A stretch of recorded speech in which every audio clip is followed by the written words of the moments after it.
Yes po, opo. Yes po, doktora. Okay po. Doktora, ipinahihingi muna namin din kasi 5 ml pa lang naman. Pagka dumami to, doktora, mag-ano sila, mag-provide po. Uuwi na po ba si mami? Diretso yung tablak. Sige po. Okay po, sige po, doktora. Okay po, thank you po. Diretso yung tablak.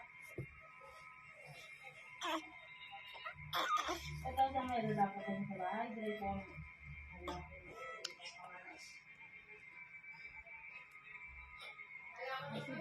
Iba nagdadala ng gamit mo. Pag-uwi ka ng gamit doon.